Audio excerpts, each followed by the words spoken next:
I'm starting off with ultramarine blue, and I want to make sure that I always have enough paint on my palette, because with gouache, I like to say that it's layerable, but it's not forgiving. So it has that similar effect that watercolor does, where it's difficult to work with when you start to get like over blending, and it can affect the paper too if you like keep working the painting. So you want to make sure that you have enough paint and that you're working quickly and have your colors mixed. So you're gonna need the most white because it's the lightest color compared to your blues. And it's important when you're painting a sky not to make the values too dark or too light.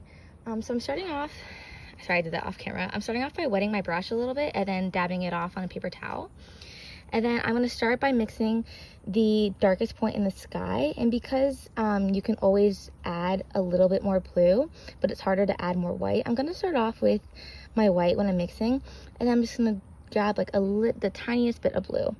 And then I'm going to start by mixing that in and see how it looks. Like you can see, even with that little bit, I'm already getting a darker color. And I know it looks really light on camera, but depending on the sky and the time of day, sometimes that's all you need. But for the purpose of this video, I'm going to add a little bit more blue. Again, working in slow increments just to make sure that I don't overdo it. So that's probably a good color for the darkest point in the sky. So now I'm going to get more white, and I'm just going to mix what's already on my brush with my white paint to get a lighter portion. So I like to start off when I'm working on a sky with two main colors. So one thing that's important when you're working with gouache, you want to make sure that you have the right amount of water. I'm working with my paper and I have about like no water. You're going to get this like streaky effect that makes it really hard to blend because there's not enough water on the paper. But the opposite of that, if you have too much water, like the water moves the paint around too much. So you kind of want to get the perfect amount of water, which is like, I know, easier said than done. But I'm just cleaning out my paintbrush and dabbing it with a paper towel. And now I'm gonna get this color again, and I already can feel that it's really thick, so I'm just gonna get the tiniest bit of water on the corner. Sorry, it's hard to see that. Just gonna get the tiniest bit of water. I don't think I'm gonna end up using the red for this tutorial, but depending on the blue you have, if it's too green looking, you might want to add a little bit of red, which is why I always like to have it there just in case. For painting a sky, I'm gonna go in with that darkest color, and you can see it's laying on very thick, but it's not streaky like the one on the right. And you kind of want to work fast, so I'm just gonna lay in those first two colors. I mean the first color twice. So I'm laying that in, and now I'm not gonna wet my brush. I'm just gonna wipe it off, get a little bit more water, and start working with this light color. So let's say I want the edge of the sky to be right here. And start bringing, so right, see, you can get the streakiness there. So I need a little bit more water and a little bit more paint. So I'm getting some more. Still a little bit more water. So the hardest part with gouache is just figuring out the right amount of paint to water ratio, which takes practice, but you know, with practice also comes improvement and learning what techniques work for you. This is just the way I like to paint skies. I'm sure not everyone does it this way, but I found that this is easier for me personally. So now I'm gonna go ahead and mix these colors together. Add a bit of water,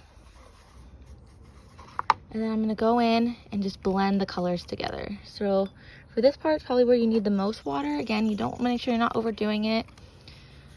I'm just gonna work my way up the sky.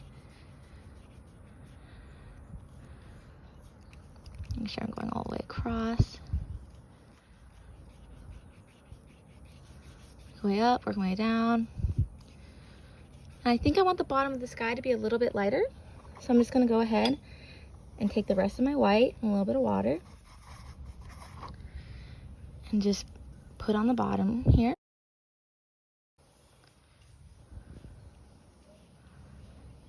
And just kind of like this back and forth motion, a little bit of a crisscross. Having a very light touch.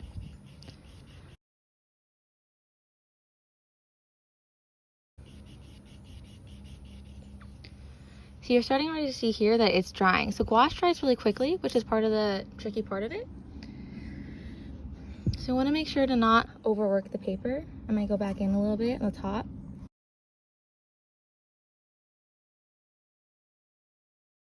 Because now that I have that base down, it's going to be easier to go back in. The bottom part is still wet, which is crucial for blending this out right now. I know in the beginning of the video I said make sure to mix enough paint, and you can see here that I already didn't have enough, which is something I tend to do a lot. So just make sure that you're mixing a little bit more than you think you need, just to make sure that you don't run out and before it dries. See, I'm just working my way up and down, and that's my sky. I know this is a very quick video. I wanted to give the simplest explanation possible. So now if I were to add more, I would let that dry, and then I would go in with a light blue again for some clouds. But before I go in with clouds, I like to make sure that the sky is completely dry to not lift any of the colors up.